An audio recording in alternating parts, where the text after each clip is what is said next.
Please, it's an honor to have the opportunity this morning to focus on the critical issue of the timing of future elections in Ukraine in the midst of Russia's brutal invasion, and also to take the opportunity this morning to discuss how Ukraine can safeguard itself from Russian disinformation tactics that target its democratic institutions. It really is an honor for the Institute to co-host this special event with the International Foundation for Electoral Systems and the National Endowment for Democracy. We are also honored, delighted to be here today with Ambassadors Makarova and Ambassador Bill Taylor, to have the board chair of Opora, Dr. and Peter Urban, who is the IFES country director in Ukraine. And we're really honored that the president and CEO of the National Endowment of Democracy, Damon Wilson, will be with us later in the event. It's truly inspiring, I think, for all of us, for the world to witness the unwavering commitment of Ukrainian government leaders as they strive to implement historic electoral and democratic reforms, even as they fight to defend themselves from Russian aggression on the battlefield. The challenges and difficulties of enacting these reforms, which are fundamental to democracy, cannot be underestimated. Although fighting for their lives and the very existence of their country, Ukrainians are so committed to democracy and the democratic way of life, they are reforming their institutions to ensure that it thrives. We hope today that we learn about the challenges that are facing Ukraine and what all of us, international institutions, what America can do to support Ukraine's leaders as they work to strengthen their democracy and create a future in which competitive, fair, and free elections in Ukraine are possible. Ambassador, with your permission, may we invite you to the stage. All of us know that the most distinguished ambassador currently serving in Washington is the ambassador of Ukraine.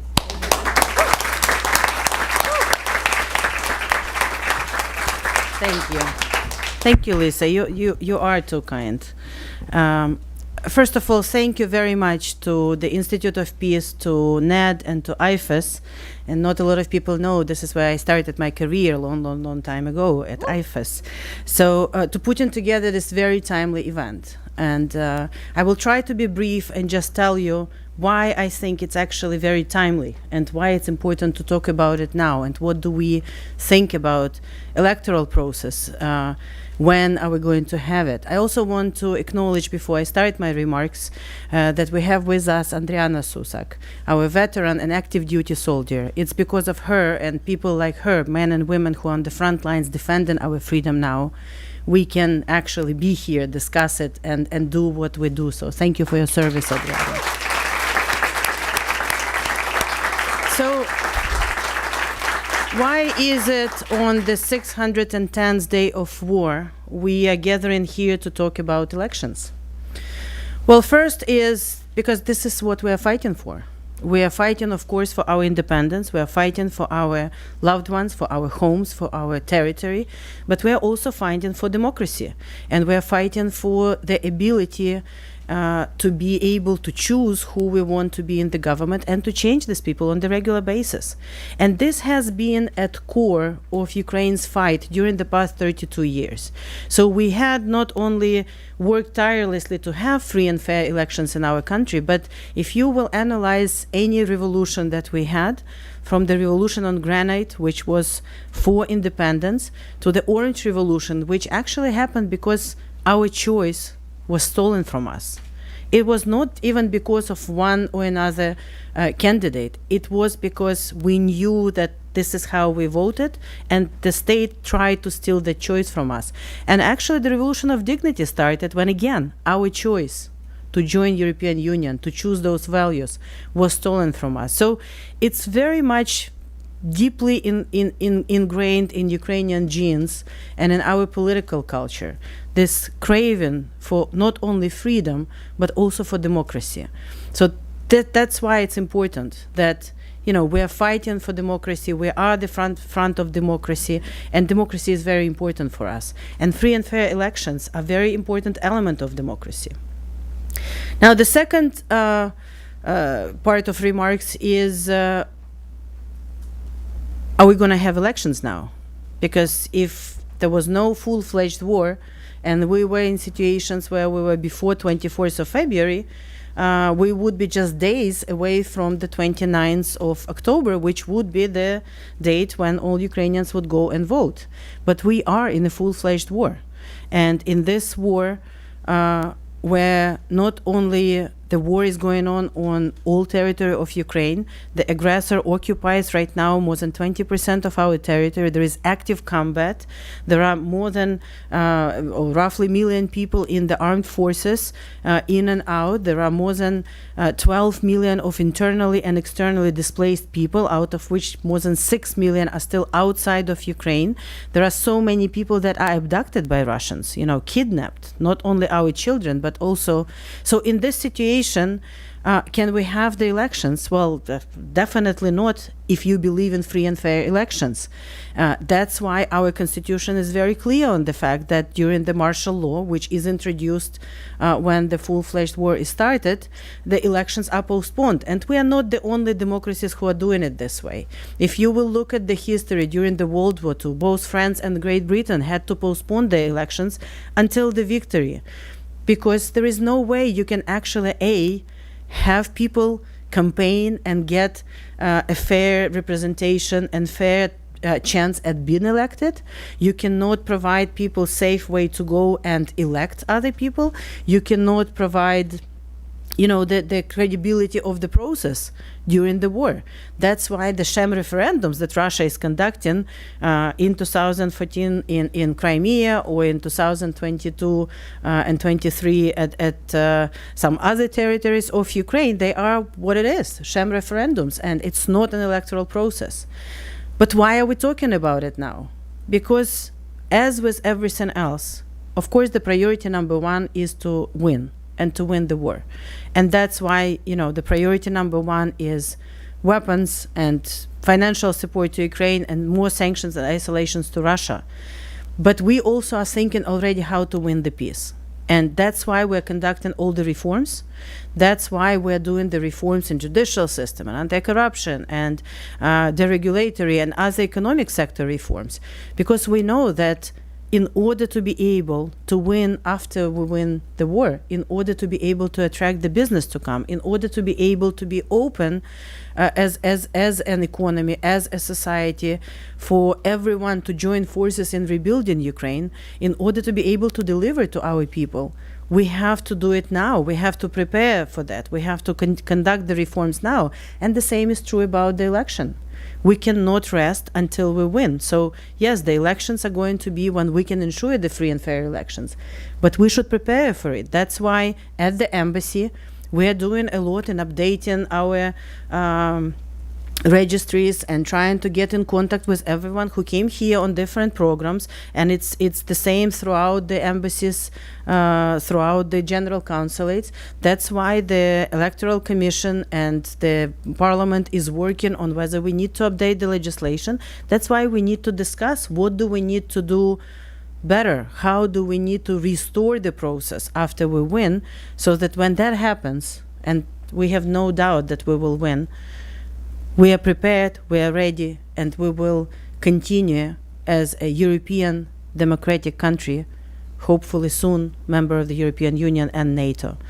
So that's why, again, I want to close with saying thank you for putting all your energy, brains, and efforts into this discussion. You have a great panel of discussants, and I'm sure you will learn a lot and you will enjoy a lot, and we will get more people to work on it.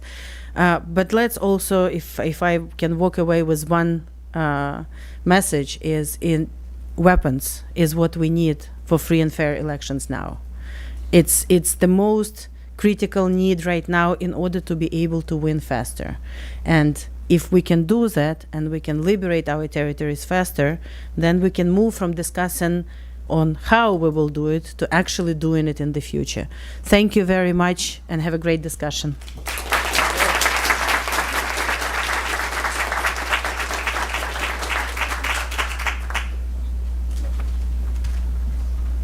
Here.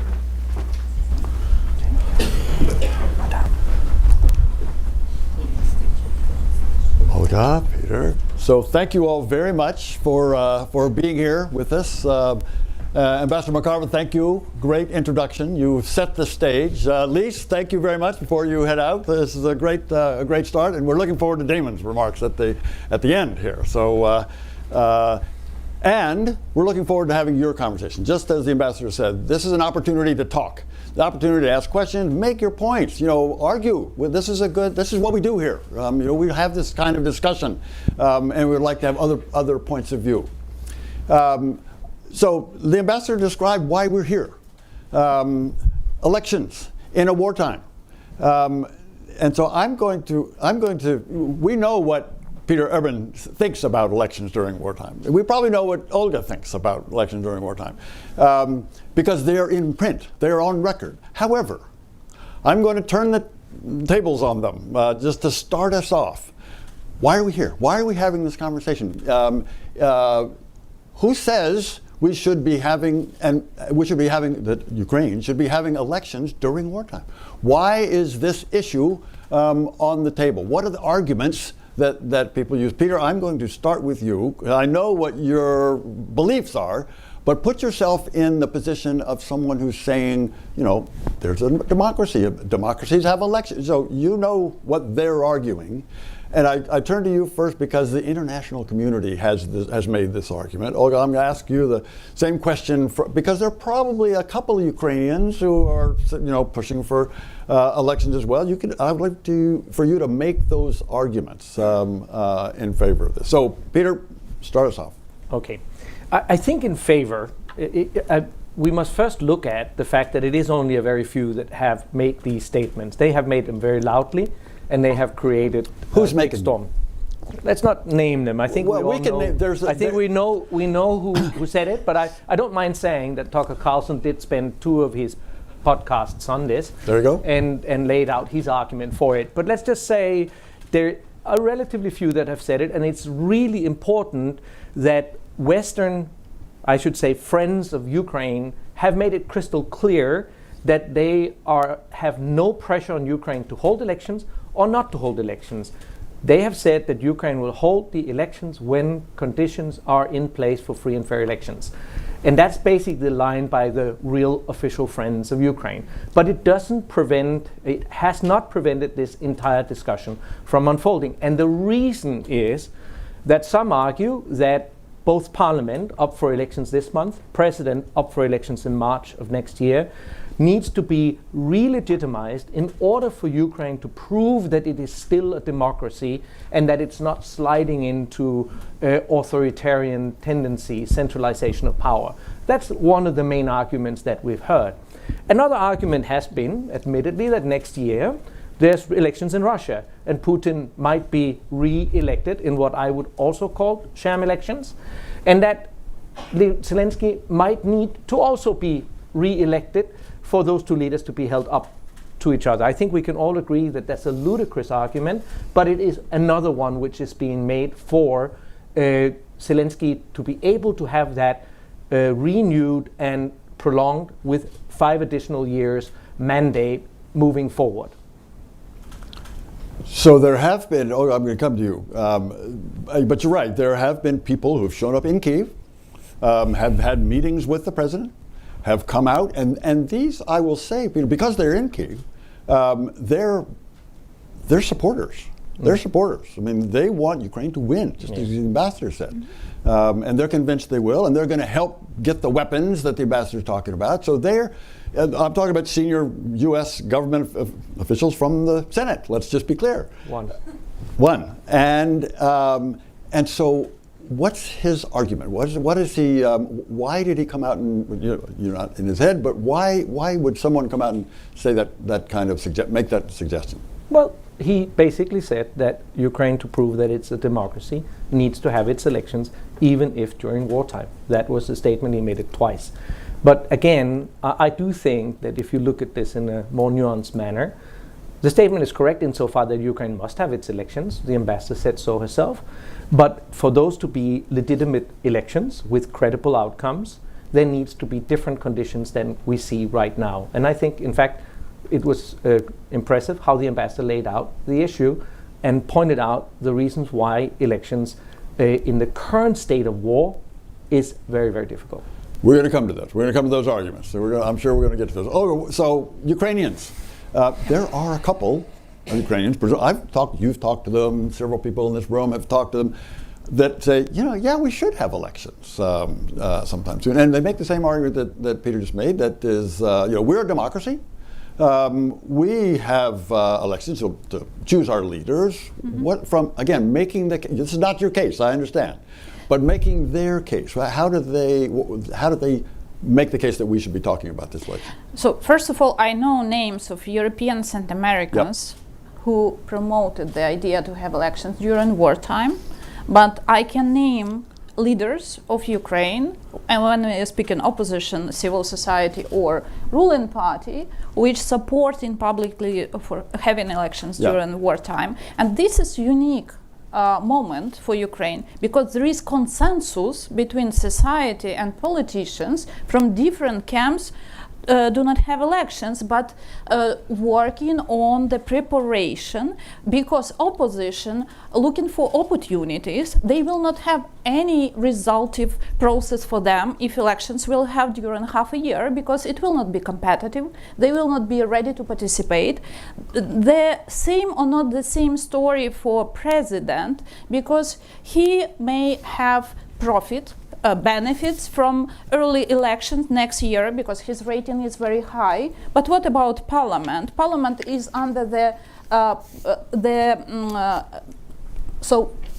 is defended by Ukrainian constitution for sure, do not have an elections during wartime.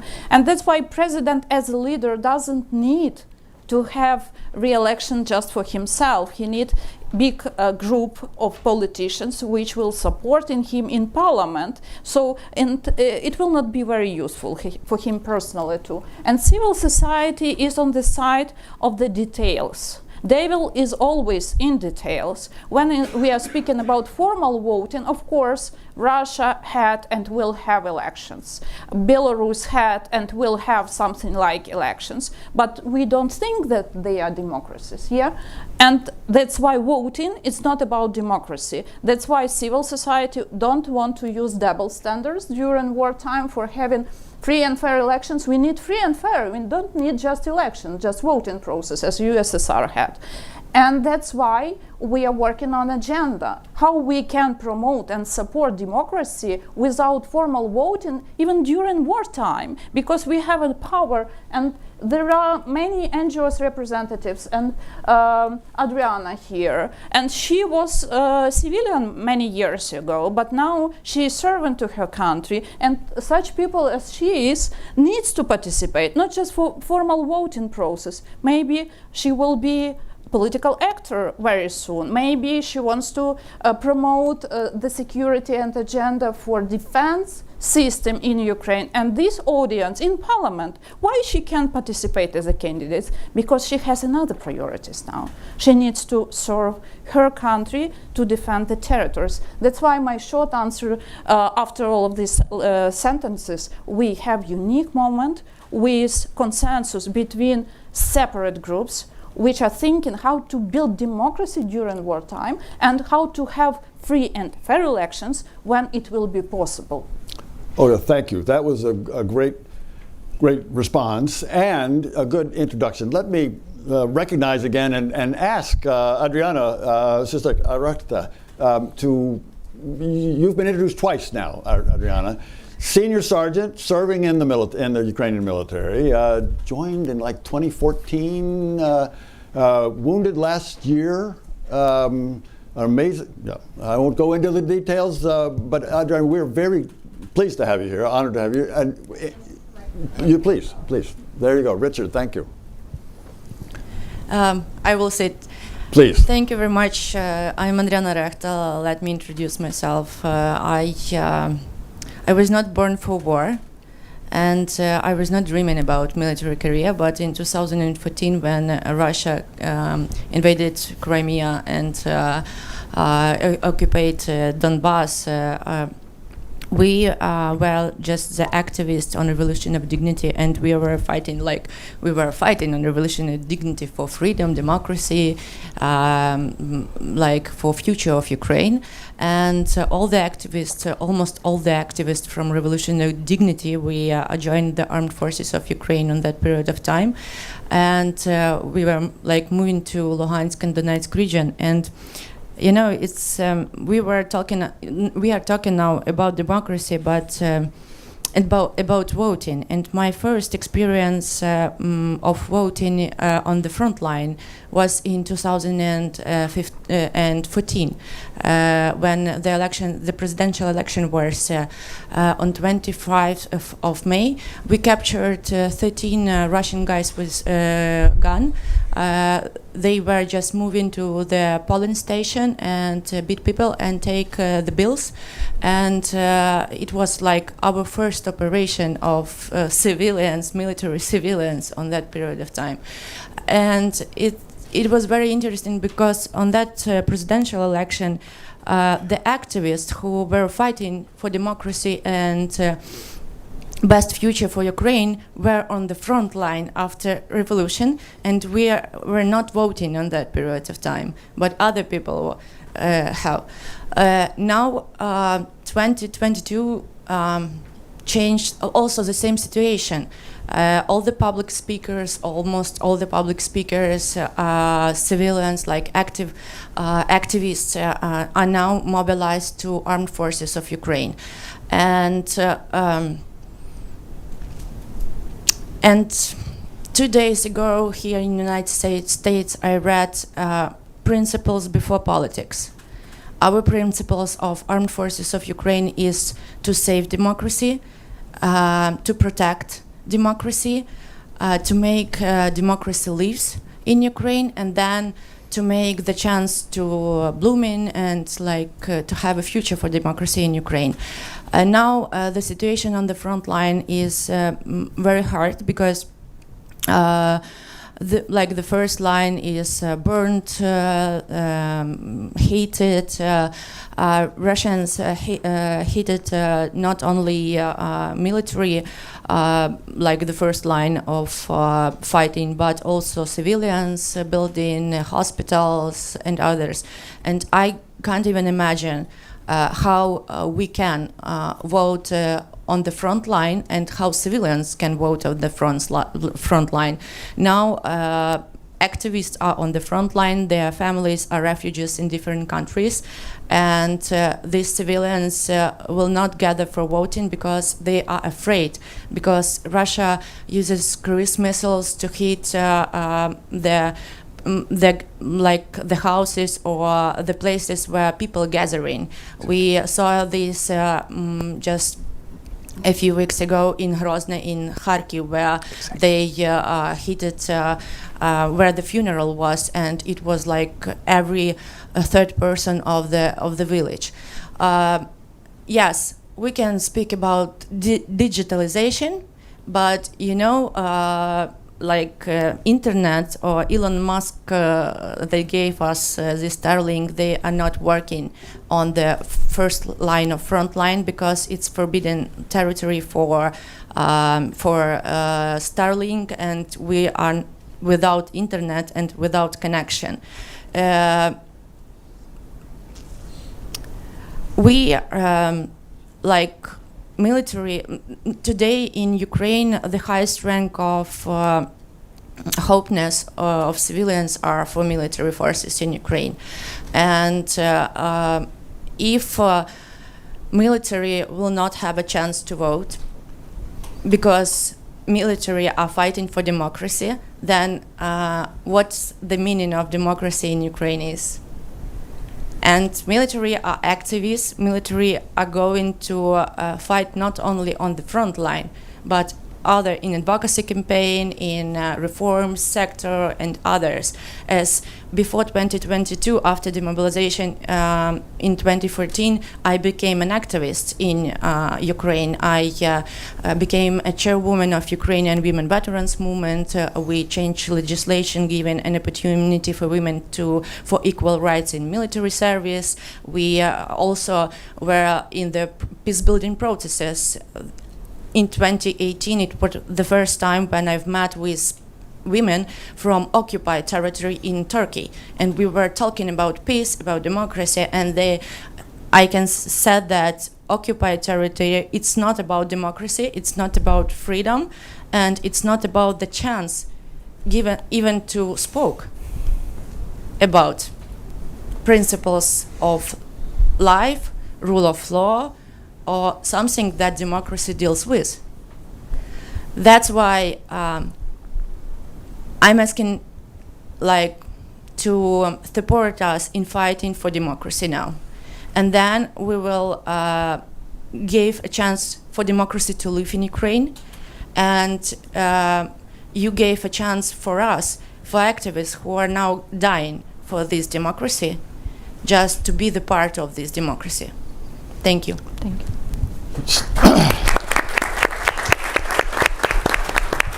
Sergeant Sysak, thank you. Thank you very much. You've given us a lot of those arguments that we were going to come back to. Peter wanted to say something right away after this. Please, go ahead, Peter. First and foremost, I want to thank you for your service, because you and your fellow soldiers protect us living in Kiev and see to that we can do what we do. It didn't happen without the soldiers. But I also think it's immensely important to look at this from the military's and from the soldiers' point of view. I mean, I think we can all agree it's a slight insult to the army and to the soldiers that some may argue that Ukraine is no longer a democracy, while at the same time thousands of soldiers are dying all the time in defense of that very democracy, for that very freedom. And that's actually something that saddens me in this whole dialogue, that there is this question, that some question Ukraine's commitment to democracy, because I think that is what soldiers are dying for. But I also think it is very important to remember that for wars to be fought effectively, there needs to be unity in the rear, as you would say, as soldiers.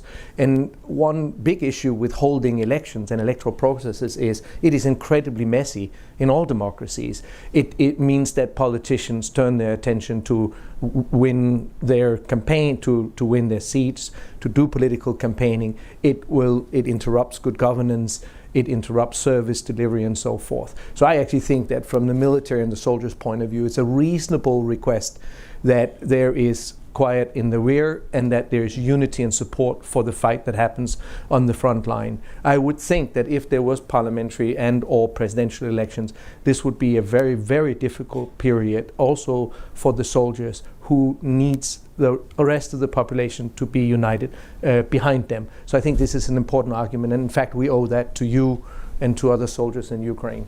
Peter, let me just echo your thanks to Adriana and all the soldiers that are out there defending not just those people living in, like you both, living in Kyiv, not just the rest of Ukraine, but Europe, but the United States. You are, as you've pointed out, you are fighting for your communities, yourselves, your families, your existence, but you're fighting for our security as well. So we owe you. We have a big debt. You've made on Peter's point about elections, and Peter knows something about elections. So I've worked with Peter Urban in many difficult situations, not just in Ukraine. I think we may have met in Afghanistan, and he's run elections in Iraq, and so he knows about elections. And his point about elections being, by definition, divisive. That's, there's one side and there's another side, or several sides, and they argue against each other, and they point out problems. And the important thing that the ambassador led off with, the first priority is winning the war. And to win the war, the international community, Ukrainians need unity. No, that's exactly right. Okay, you've made this point as well. Any thoughts on, so we have two people who know a lot about elections and democracy. You've observed a lot of elections on this thing. Thoughts on this question of unity that both Adriana and Peter raised? So I observed the election with Opora, and Opora observed with me, and we are a big team in Ukraine from 2006. That's why I remember how election looked like after Orange Revolution, because I was an activist on those days, student, and I fought for democracy on the Maidan. And then I became a member of election commission. That's why I know from the ground how the process looked like before all reforms, international support, plan of that realization, and so on and so forth. I remember the days when it wasn't important what society think about political agenda, about political actors, and so on and so forth, because it can be like a devil's agreement between authorities, president, his administration, militia, which is police now, and so on, and everything was happening according to their plan, except one. When people came to the street, nobody could stop that, because if you have millions of people which fighting for free and fair elections, not for money, not for social payments, for free and fair elections, and they staying there for months and months during very cold winter in Ukraine. We have minus 20 degrees by Celsius sometimes in Kyiv. So it means something. And why the plan of Leonid Kuchma, the second president of Ukraine, or Yanukovych, didn't realize in reality? Because there is a society. So there is a society with strong already a body, which has understanding how to deal with those who wants to use, formal process for their needs. Who have money, like oligarchs, for paying to increase capacity of political groups and political parties, and just to take a power. But there is a nation. It's named Ukrainians. It doesn't matter what ethnic groups we are representative, but it's Ukrainian which fighting for democracy, and fight it not once. And when you are asking how the process may look like in the future, first of all, we want to have very honest talk with our partners. Many of those who did the statements that Ukraine needs to have elections were not on detail. They truly wanted to support us. And even Lindsey Graham, which visited Ukraine with that statement, he's a good friend of Ukraine. I believe that. I believe that he voted for Ukrainian needs, for aid, and so on and so forth. He is a good friend of Ukraine, but he reacted on some other issues, like how to stop support Ukraine. Why not blame Ukraine that it's not democracy anymore? Why not use this topic again that? And I'm representative of civil society group. I'm not representing all society. And we gather in more than 200 NGOs, entities, who had some internal dialogue.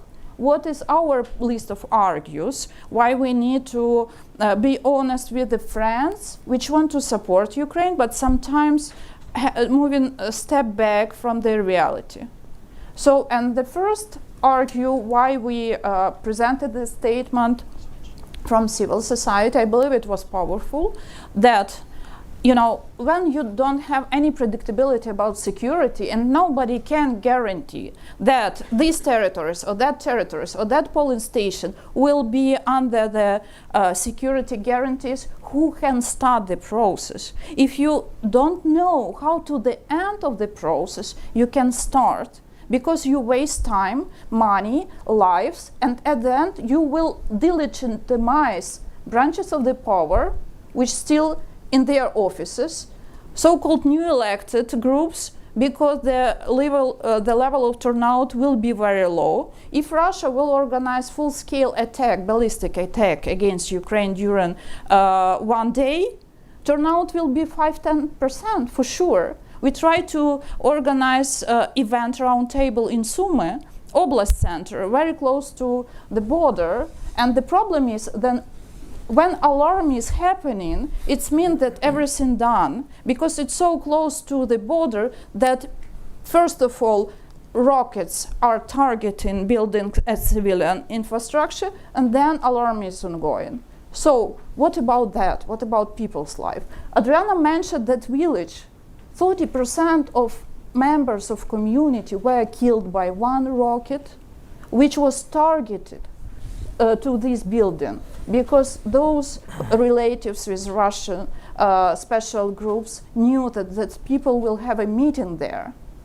So it's about security. And if everything like that is unpredictable, and you may have 5% of turnout, just imagine what will be the level of legitimacy of this process and the result of the process. So this is the first question about security, and we need to be adult.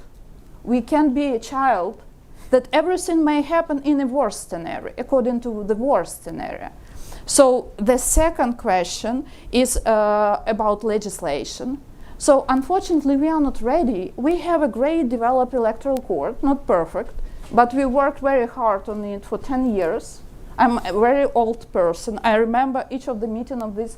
I'll be according to official dictionary, working groups. It was hundreds and hundreds and hundreds of meetings before Parliament voted for it, and we have electoral code.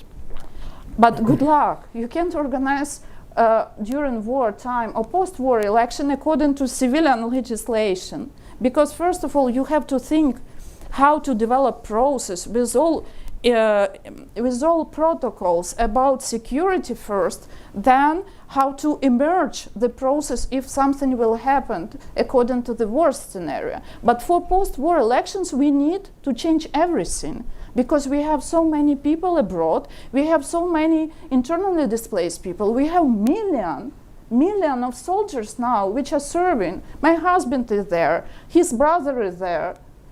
So it's very difficult to accept that we have to think about soldiers, not first of all, but in between, because it's a part of our elite. And according to Opora's analysis, we have not 6 million of Ukrainians abroad, unfortunately. More, 7 million, almost 200,000. We are working not only with officials like border services and so on, or UN, which use their own methodology, but it's not valid too much. So it's not real. We used sometimes so-called private companies' data, like banking, like mobile operators, and so on. And they have a special formula, it's big data. You can analyze how many people left Ukraine till this launch, you know, on a daily basis. We have this access to this data. And what we see is that we have more than 7 million people abroad. They are very mobile, super mobile. And without prognosing about migration, you can't understand how to be with the procedures about voting. But first of all, about campaigning. Because if 3 months ago, Poland was the first state which accepted the biggest number of Ukrainian refugees, now it's Germany. So Germany needs to be a leader in Europe for hosting election. If we want to have Ukraine in the future member of EU countries has to host us. Sorry, but it's a reality because we need these people back home through their bridges with political process. If they will not have a power now to vote for their representatives in parliament in the future, so believe me, they will live where they are. And we did surveys in 8 countries, and we asked how many people wants to participate. More than 80% wants to participate on political process from abroad. What does it mean? That they want to stay Ukrainians. They want to be a part of political process. And I'm proud of that. We need to form the right, practices for that and legislation. So Ola, let me just follow up on a couple of things that you said. You had a lot of good arguments there. It's not all. I know it's not, and we're going to come to those. We'll have an opportunity, and people in this room will have an opportunity to push you as well. But I started off asking you kind of what do Ukrainians think, and you described this letter that non-governmental organizations, civil society put together, 300 organizations. More than 2. More than 2. It's a lot. And they made the cases that you just made. Let's follow up on one and ask Peter about this question that Olga just raised, Peter, on refugees. There are 6 or 7 million Ukrainians abroad. 7. Is that right? 6 or 7? Yeah. More than 7. More than 7. And they are in Poland, and now even more in Germany, as Olga just pointed out. you've done elections, and this is not the first time you've had to think about refugees or people, citizens of one country outside of that country trying to vote. Can it be done? People talked about, can you vote online? Can you mail in votes? We were starting to do. What are the challenges there, Peter, and can they be overcome? So let me first say that this forum, because we also want to leave a little bit of space for questions. We do. We won't be able to go through the entire arguments that there is on wartime elections, but we're very fortunate that we have actually shared with you in print the very good statement by Olga and 200 NGOs expressing this resistance against wartime elections. I'd also like to add to that just quickly that there has been 9 surveys now where the public has, in representative samples, been asked whether they want elections during war, and 65 to 80% have clearly answered they cannot see elections happen during war, and we only have 5 to 10% saying that elections should happen. And I think some should listen to the Ukrainian public in this regard also. So civil society and the Ukrainian public are absolutely united against the holding of elections during war, because they simply can't imagine that elections would take place at the same time as missiles and drones are flying over the country. But the case in that is well laid out in the statement, and it is available to all of you. Now, the important part is now, if there weren't elections during war, then what needs to happen for Ukraine to further fortify its democracy? And I say further because questioning Ukraine's commitment to democracy is semi-ludicrous. Since 2014 and all the way to the war started, we have seen an ever stronger democracy. We have seen ever better elections, all the way up to 2020. And all observer reports recognize that the elections have been improved for every time there was one. In fact, Ukraine can pride itself with the fact that it handed over power from one president to another without any challenge. Nobody blamed the machines or said the results were fraudulent. Or there was a peaceful transfer of power from one president to the other after a very competitive election. Same for parliament. Ukraine should be proud of that, and we should recognize it. Now, during the war, it is very difficult to continue all the democratic processes we normally have. This is why martial law exists, just like it exists in all of our countries. And martial law dictates some restrictions that make it able for the nation united to fight the war. There are some restrictions on political processes. There are some restrictions on media, and this is only natural. As it was pointed out, happened in other countries also. I was glad the ambassador took up that argument. So this is happening, but even during the war, Ukraine is still a thriving democracy. There are still democratic processes that look after things. Take, for example, the individual asset declaration. A very bad decision by parliament not to disclose the individual asset declaration during the war. What happened? A huge upheaval in society, an immediate signature collection, 85,000 signatures within a week, forcing the president to review the decision that the parliament had taken, and the president helped overturn that decision, and today there is transparency around individual asset declarations. The same happened with financial reporting of political parties. The political parties somewhat, should we say, resisted restarting transparent political reporting of their finances. Huge upheaval, lots of pressure, international French pressures inside Ukraine society. Today you can go online and you can see the finances of political parties on the online system that, by the way, IFES has helped establish together with the Ukrainian institutions. It's there. There are very healthy democratic processes in place. However, there are still needs, and you will see the Ukrainian public. There was a survey yesterday where the dissatisfaction in the Ukrainian public on the speed of reform is expressed. 70-something% said reform wasn't happening fast enough. I'm not surprised. Reform is happening. It could be faster. And we, as we say in our roadmap, feel that the electoral reform, preparing for the eventual elections that must happen, has somewhat stalled. So part of our advocacy that Olga and I are here for is to tell everyone, also Ukrainians, through every mechanism available, that we must restart electoral reform. There are many things that can be done now, and the most important one is the one you asked me about, namely enfranchising all of those that are most affected by this war to vote.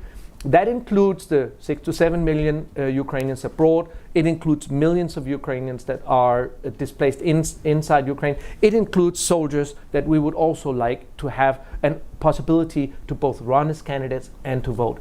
Now, we have run elections for very large groups of people abroad. Most notably, maybe after the Iraq war. The international community helped Iraq see to that its very large refugee body had access to vote. The International Foundation for Election Systems that I represent was called upon to lead this process. I directed it, and we held elections in 14 countries around the world within 72 days, so a very narrow window of preparation. It is absolutely possible. In fact, there were polling stations for Iraqis all over the United States. And there were polling stations for Iraqis all over Iran, and United Arab Emirates, and Syria, and Denmark, and Sweden, and many countries throughout the world. And that election took place and it worked well. But the legislation is not ready in Ukraine to do this. There has been no progress on considering how should we hold elections for the people abroad. Currently, the legislation only allows for voting on election day in diplomatic representations. And obviously, we can all see that those that are in Poland will not fit into the few places, 4 places in Poland, that currently are allowed to hold these elections. Olga has calculated that we need 400 polling stations throughout Poland and thousands of polling stations throughout Europe and the United States. That needs to be legislated. IFES has done a very thorough study of out-of-country voting for Ukraine. What are the problems? What are the challenges? Where are people?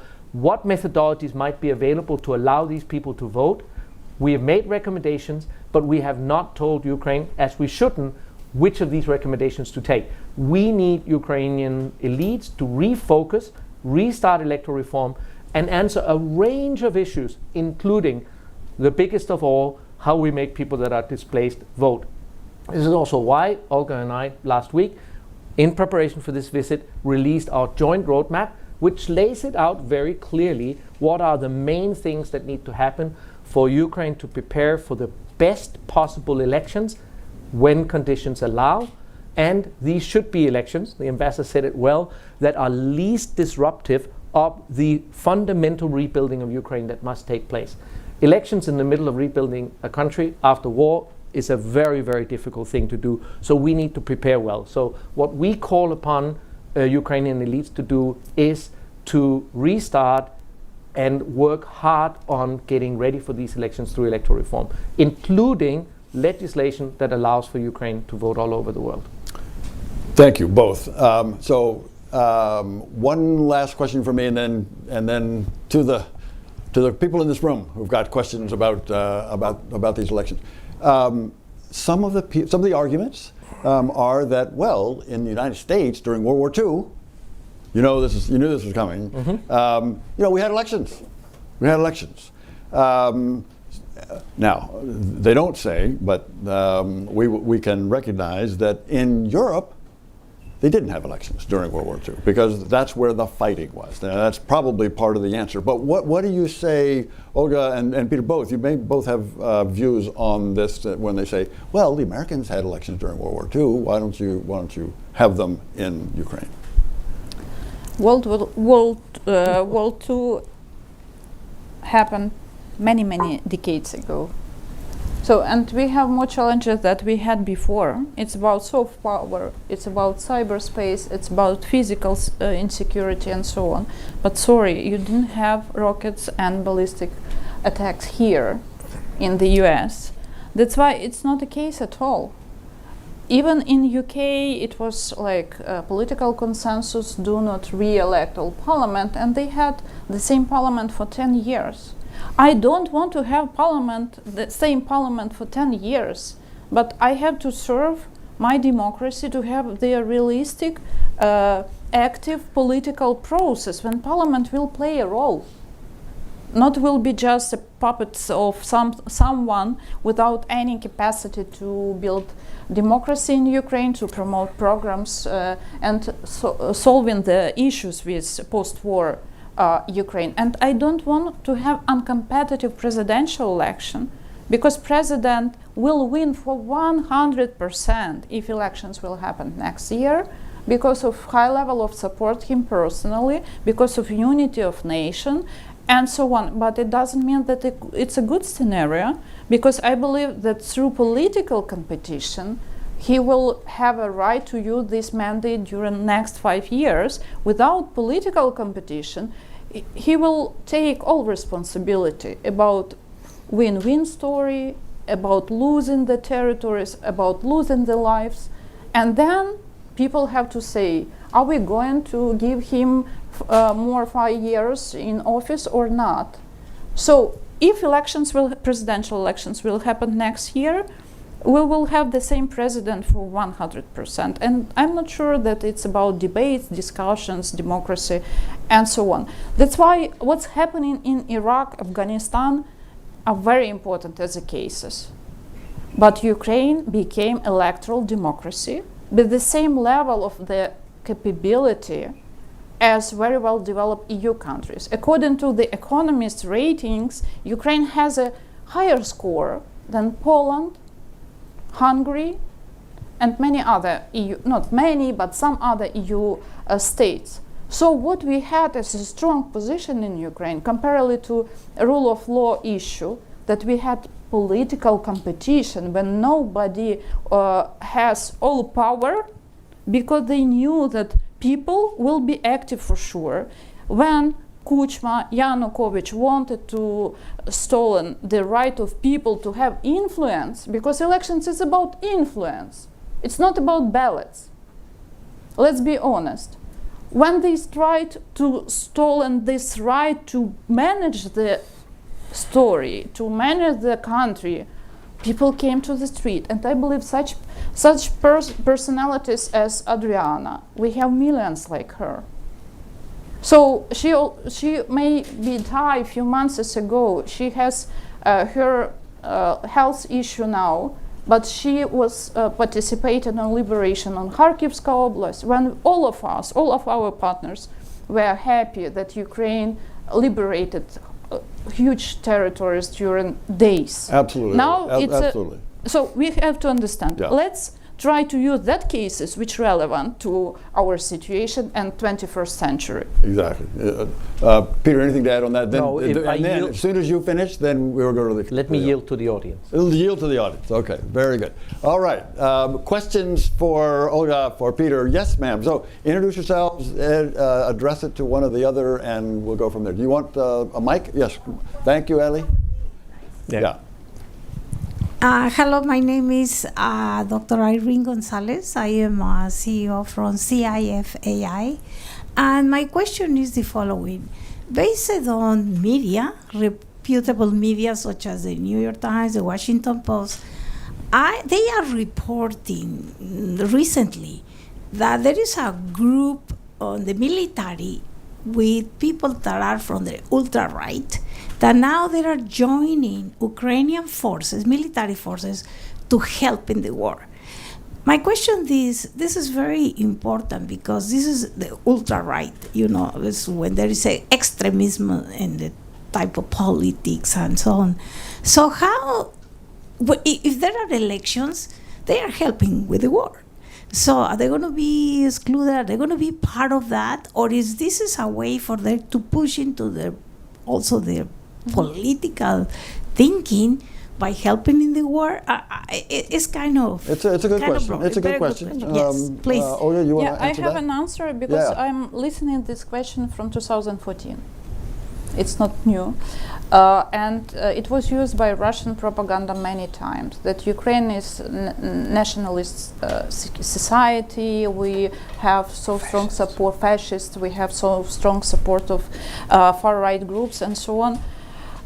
In 2014, when we had Revolution of Dignity, football fans, you know that mostly football fans has this far-right position, supported Ukrainian protests. And there were so-called far right sector group, which Russians used against Ukraine, that this group is so powerful, they will take all parliament, all seats in parliament, and that's why Ukraine is moving to this direction. Sorry, you know how many seats they had? None. And they had support only less than 2% of Ukrainian voters in 2014 when we had parliamentary and presidential election. And their leader didn't have any opportunity to be on this high-level part of the rating. So that's why each country has far right, far left, and others. And it's okay if they are not having, if they are not using their guns, I don't know, and other things, tools for taking power. It's not about coup. We will not have like that for sure. And these far right groups are everywhere. And Around Europe. Around Europe. Exactly. And many European nations, Peter, you can speak this better than I, have much higher than 2%. Yes. I actually think that, again, democracy will take care of this. This is the wonderful thing about democracy.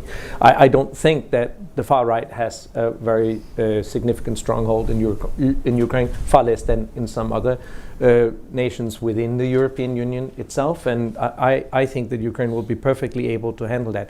It is true that a lot of people that may have future political ambitions are now associating themselves with the army, because clearly army credentials is going to be part of the political campaigns that we see in the future.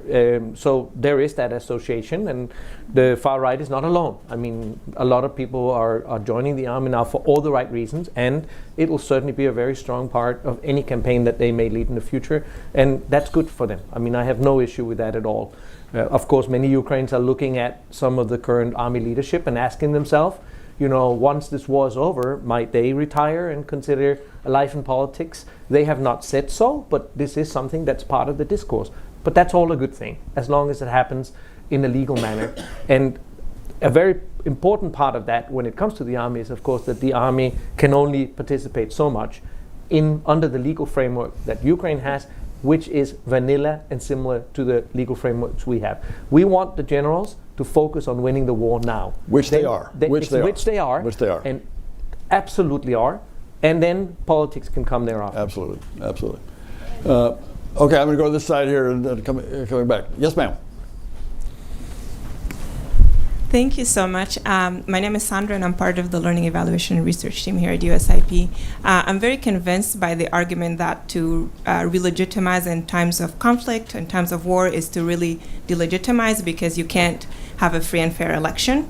However, I'd like to ask a question to help you kind of think through the future. I'm hoping, of course, for the conflict not to continue any longer. But in case it does, at what point does democracy erode? So I'm thinking about the case of South Sudan, which is nowhere near where Ukraine's democracy is. I would say South Sudan is more of a kleptocracy than anything else. But we've been postponing elections because of conflict, because of the civil war. And I think the fact that we've been postponing has helped political leaders to try to buy support in ways that will ensure down the line that we probably will not have free and fair elections. So what is Ukraine doing to ensure that the longer the conflict continues, you're not also eroding electoral institutions and creating an environment where people might want to hold on to power? It's a great question. Peter, do you want to start? So we actually discussed this extensively in our meetings yesterday. Obviously, all of us hope for a quick victory, which will somewhat solve this issue, but the possibility for a long war is certainly there. And if there is a long war, there comes a point where you have to ask yourself, are these institutions still legitimate? I personally believe it's going to be very difficult for the war to continue at its current significant intensity. And I think that if we have a long war, the absolutely most likely scenario is that it will level off and will move more towards a low-level conflict in years to come. I believe that there will come a time when the environment is more conducive for the holding of an election. And I also believe that if we now prepare as well as possible for all the different mechanisms that are needed for elections during some level of low-level conflict, then we'd be in a much better position. It's worthwhile remembering that from 2014 and until the start of this current war, there was still a conflict in Ukraine. In eastern Ukraine, there was a low-level conflict, and elections could still be held. So I do believe, again, if we get on with electoral reform now, we prepare well, we know how Ukraine can vote around the world, we deal with some of the issues of, for example, voting for soldiers and so forth. When this war levels off, and if it's a long war, then certainly we should continuously consider when is it time to have an election, when can we have an election that will lead to credible outcomes.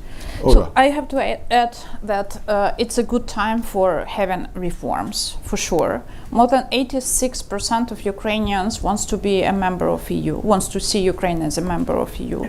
And this type of roadmaps or opening the negotiation, which will happen, I hope so, in December, will help us to do reform even during wartime.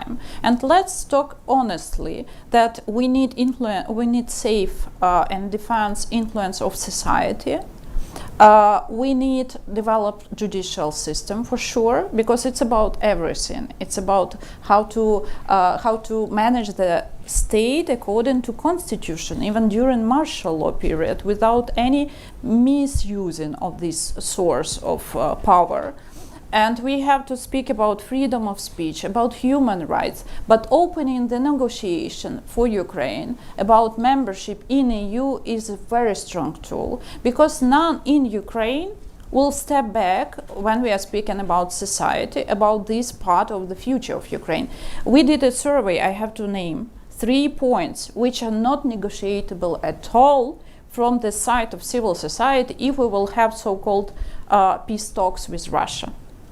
And 1 point, it's about EU membership. The second, it's about NATO membership. The third, it's about territories. So the total majority, more than 96% of Ukrainians said openly, we not ready to have compromises, but sometimes state has to do step back, for example, to exchange the soldiers in between sides, or having military, having humanitarian corridors for civilians and so on. So it's negotiable. But there are 3 topics which are not negotiable. So if we have already so strong tools for having Ukraine in so-called Copenhagen standards and principles, a framework, it's already working on our side. And we are asking, except judicial reform, anti-corruption reform, and other type of topics which has to be developed according to Copenhagen's document, we have to highlight that we need to recover media during wartime, because it's not just about freedom of speech, it's about capitalization of the capacity of media, journalists, people to have diverse positions sometimes, but very pro-Ukrainian and very pro-Western position, which we see from the regular life of people on a daily basis in Ukraine. There is no anything like insecurity if people will watch a not telemarathon, which we have now, which are very, very expensive, which are paying through the taxpayers' money of the US and EU. Because you are helping us with financial aid. That's why telemarathon somehow paying through this money too. Let's step back from this practice, it's bad practice. Let's focus on public broadcasting TV, which already was developed, and we need to use these opportunities of wartime to increase capacity of public broadcasting in Ukraine. Very good. You always get a lot of good things in there, Olga. In addition to a good question. And I was very interested in that survey. So no compromise on EU, no compromise on NATO, no compromise on territory. Something depends on you. It does depend on us. We need to help them. So I'm going to go to this side and then back to this side. Sir. And Ellie, the next one will be over here. Larry Garber, independent consultant. 3 points. First, I've made privately to Peter, but I'll repeat here. The U.S. relevant example is not World War II, but is our Civil War, which was on U.S. territory, and we did hold elections both in 1862 and in 1864. And we held elections in which today we all assume that Lincoln won, and it was preordained. It wasn't preordained. Lincoln himself had doubts whether he would win that election. So just as a historical example, it's worth reflecting on that, and particularly if you're talking to American audiences who do have some historical memory, not just back to World War II, but even back to the Maybe not as much as you do, but, but there is that. That's a good point. Second is, I think, in some ways, again, in terms of a response to the discussion, you know, Peter and Olga and others in the IFES community and broader have been a victim of their success, because the reflection is that we did hold elections, or elections were held in war times recently, so in the 21st century, and Afghanistan and Iraq are used. And again, we may have created a beast that we no longer control, but again, that has to be responded to, and I think you did a good job of distinguishing between Ukraine and Afghanistan and Iraq, and many of us have doubts whether those elections were worth holding in retrospect, given the circumstances under which they were taken. But again, that's part of the public conscience. So again, just to keep that in mind in the conversation. The third point is, I get a little concerned when you talk about unity of purpose, and I understand that concept in the military reality, but there also is the question of, and the last question I think got to it, is when you give the population, including the people who are on the front lines, the opportunity to voice their views on, whether we've accomplished our goals, whether we should make some compromises, and how do we know when that time is right? And I don't think there's a precise answer to it, but I don't think it's basically just saying we need unity of purpose as a way to say we can't have elections. I think Peter was getting to it a little bit when we talked about the difference between the type of war that's being fought now and maybe what would be a long war.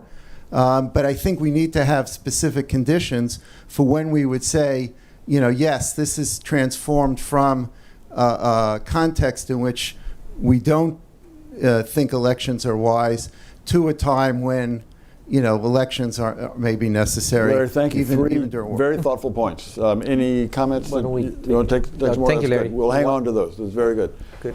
Yes, ma'am. Right. Thank you, Kurtika. Kurtika's got the mic for you. Hi. Hang on to those points. Very good points, though, Larry. Thanks. Eva Busha, Regional Director for Eurasia at NDI. Peter and Olga, thank you so much. I mean, thank you for the hard work you're doing. Thank you for all the analysis. And I wonder if you could take us through, I've been going to conferences recently, OGP in Tallinn and around town. And one of the things that people are arguing is that electronic voting, like particularly the potential of the DIA app for addressing some of the security concerns and also some of the issues around the logistics. Could you take us through the reasons why this is not a good idea and this is not a solution? Mm-hmm. Thank you. So why don't we do both of those? Any comments on Larry Garber and this question about, Peter? So as to Larry's last point, as I've said, if this is a long war, there's going to come a point where we need to look at what is possible. But certainly, we need to get on with the electoral reforms that will build the basis for the holding of elections under more difficult circumstances than absolute peace. And I'd like to stress again that Ukraine has held several very good elections, even while it was still in conflict in the Donbass. I also must say that Ukraine has extremely advanced public opinion polling. We see again and again that whatever results come out of these representative samples is exactly what happens in reality.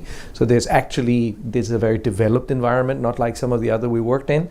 So when Ukrainians say to the tune of 70-something% they're not happy with reform in general, the speed of reform in general, it really is so. There's a very, very advanced system, and some of my colleagues here, NDI, IRI, others, are a part of that complex of opinion polling. So we have a pretty good idea about where Ukraine is on issues. And we know, as I said, that 65 to 80% of Ukrainians do not want elections during war. And I think that's a reasonably informed opinion of theirs. As to the issue of the use of internet voting as a part solution to this, it is, of course, a very tempting thing to think about. It's a very difficult issue to discuss. I mean, we should take another hour on that. But the reality of it is that internet voting at the national level is only used by two nations at this moment, and it still has significant problems in implementation. So the systems that we see for internet voting, even when great effort is made, still fail as in its functionality. And recently, Western Australia had elections with some of the most advanced internet voting systems. The election completely failed and had to be rerun. I mean, you can only imagine what that would mean to an election in Ukraine. And let's remember that Western Australia does not have a war going on with the largest cyber villain in the world, right?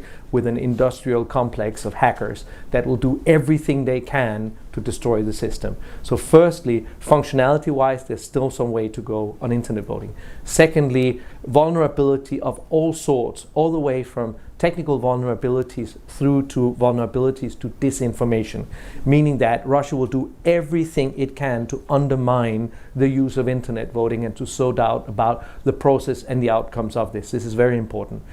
And thirdly, which opinion polling also clearly shows in Ukraine and across the world, people don't trust internet voting as a way in which to select to distribute ultimate power.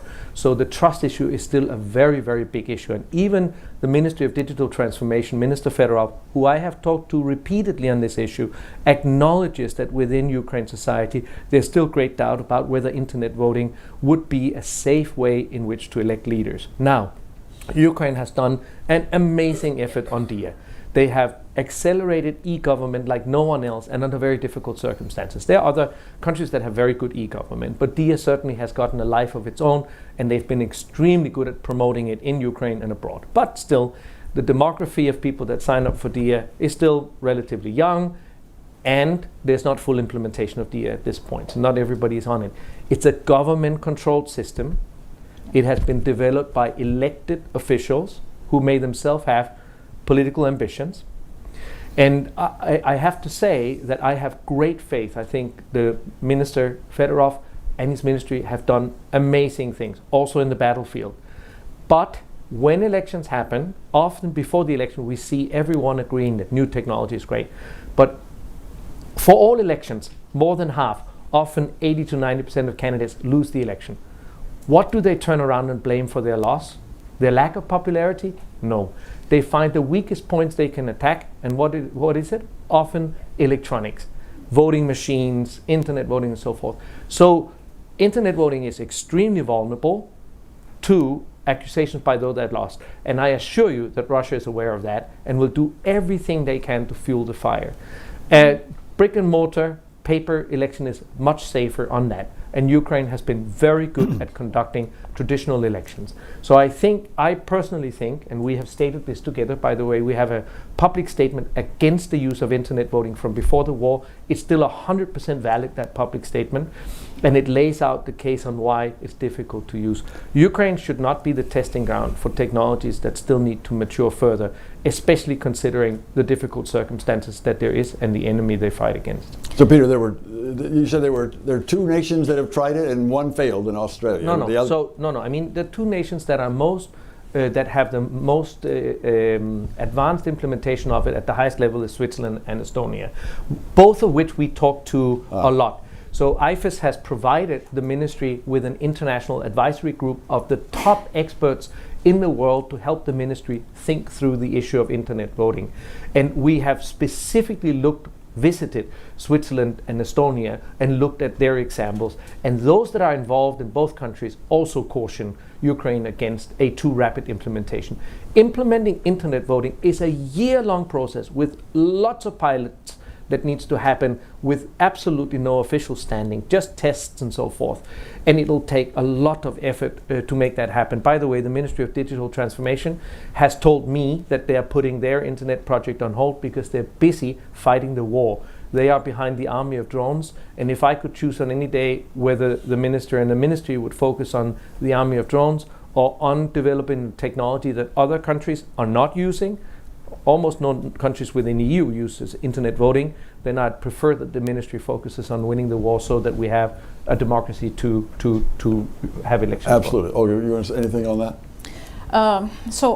My what I'm looking for when we are speaking about technologies in elections. First of all, we will open Pandora box because it will be one system which can be targeted by Russia or bad people, like, I don't know, maybe Iranian hackers or from China, very well developed in technologies people. And what will happen at the end? We will lose a chance to have new elected bodies because the trust to this process and the results will be very low. It's Pandora box because now we have diversity of the process with polling station, ballots, logistical processes and so on, and it's saving us. It's saving because nobody can target in one day all the system on paper in 26,000 on 26,000 of polling station. It's about diversity. Diversity is better than to have one target, especially on this crucial period. Peter is right that we had to think on the future, but we need so many processes, pilots, and mini projects, micro projects for the future process in elections that we don't have a time now. And hotspot, it's about trust as usually. Just ask this question to Ukrainian opposition. No, they will say no, we will not vote for that, we will fight against that because we don't have any power on the process. We have our observers and members of electoral commissions on the ground. What we will have at the end if everyone will vote through their mobile phones. Nobody can observe. We don't have a specialist which will be a part of the team at the end, which can advise each of the steps with these codes and the processes. So we are not going to be a part of this process. Each in Ukraine from opposition side will say you like that.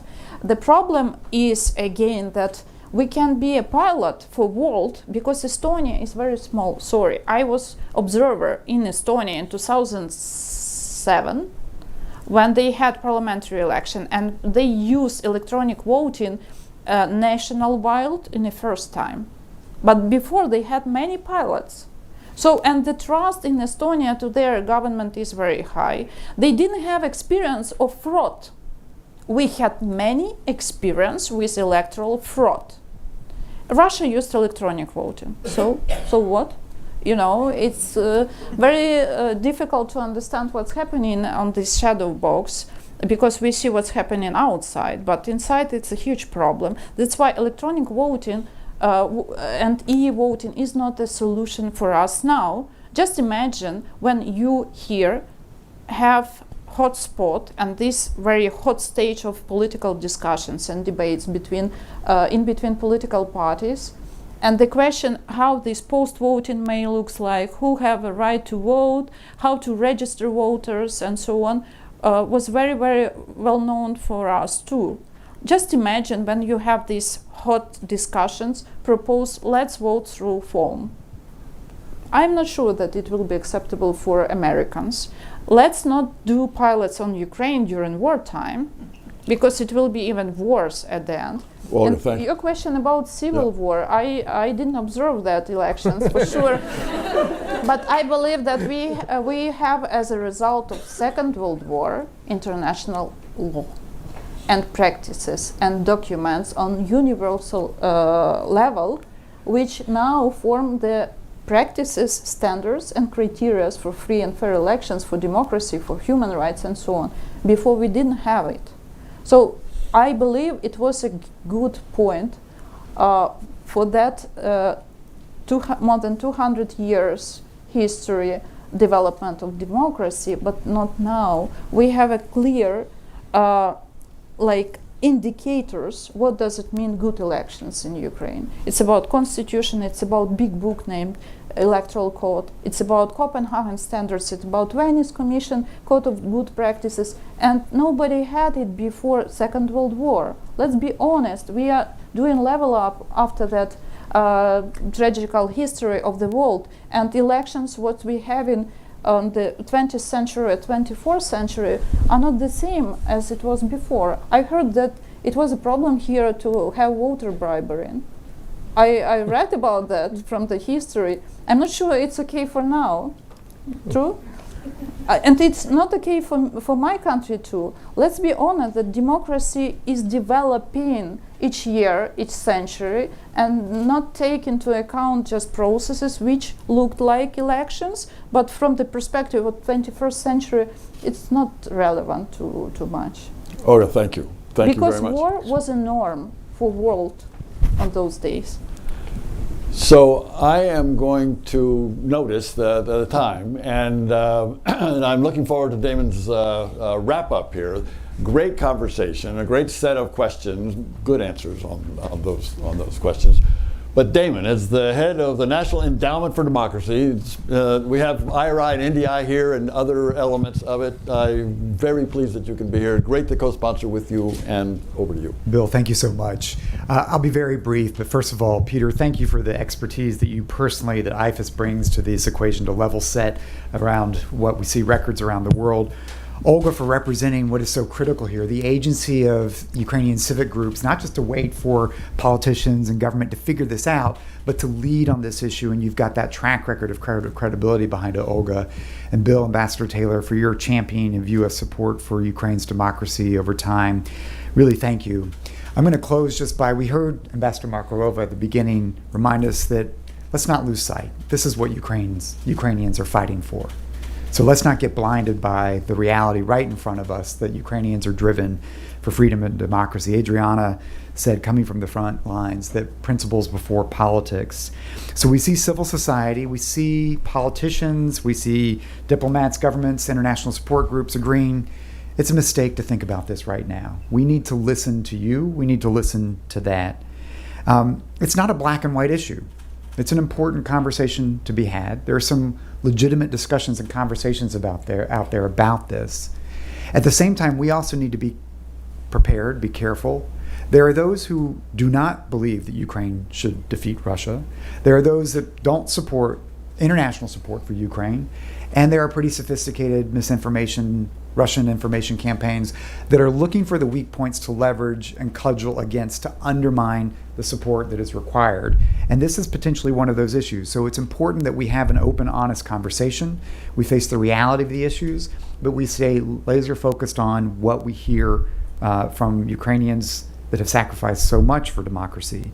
I think we have seen Ukrainians demonstrate how far they will go to be able to determine their own future, from an Orange Revolution to Euromaidan, to what we see in the defense of freedom today. I think your desire for democracy cannot be questioned. We do have IRI and NDI with us, even in their own surveys. I think you've mentioned it. Sometimes it's over 90%. Sometimes, depending on how you ask, over 60%. It's pretty clear that Ukrainians today feel that this is not the right step for democracy to have elections at this moment. They recognize that this war is about the freedom so that you can have credible democratic elections going forward. So I think it's important that we remain focused with you on how to support Ukrainian efforts to defeat Russia, but also recognizing that it is more than that. That Ukrainians have had opportunities where they've missed historic windows of opportunity to continue to transform their country, and half-hearted measures that followed those windows that have opened. And I think what we feel and see from so many NED partners, so much of the energy of civic society across Ukraine today, is that resolve not to miss this historic and painful window of opportunity to emerge from a painful war, but to emerge not only as a free nation, but to emerge as a much stronger democracy. In fact, to emerge, I would argue, as a moral democratic superpower because of the sacrifice Ukrainians have made. And so there is, in some degree, a singular focus on how to win, but it's also on how to win the peace. And that's what so many of our partners are doing right now, how to lay the foundation today so that Ukraine's victory comes out as a foundation for a much stronger democratic future. And that does include serious work and building consensus on what it means. How do you prepare for credible elections? What are lessons learned from other conflicts? How do you think about this as the war, if the war drags on, if it enters a different type of state? These are going to be serious issues. But the point is no surprises. A surprise announcement from a government would be disastrous on this for the unity that is the purpose that's needed. But working to build consensus among civil society, political parties, those that would be candidates, the governments, on when those conditions come together, when that makes sense, and gaining the backing of international democratic supporters who will have to help with the financing to execute this. So the endowment has been with Ukrainians in dark days. We started our support for Ukrainian civic life in 1989, before the independence of Ukraine. We've seen difficult dark days with our partners around the world, and we've seen how civil society has risen to the challenge. Our core institutes, others representing labor, business associations, independent groups, to work to safeguard their own freedom, to build the integrity of democratic processes, and really to push Ukraine to meet and start to exceed international democratic standards. So I think I would just close by saying many of us here in this room, certainly in the endowment family, we're going to stand by your side as you figure this out, knowing that the most effective accountability mechanisms will be the empowerment of Ukrainian people to hold their own government, their own leaders to account. That's what you're actually fighting for. And we'll stand by your side and support you as you determine that pathway, as you lead the way. So thank you for being here for the conversation. Thank you for hosting us at USIP. It's an honor to be with you. It's great to be a co-sponsor. Thank you. Thank you, Ned. Thank you very much. Thank you. Thank you all for being here. Continue. These guys are not going anywhere. You've got questions for them or for Damon Wilson as well. Thank you all very much for being here.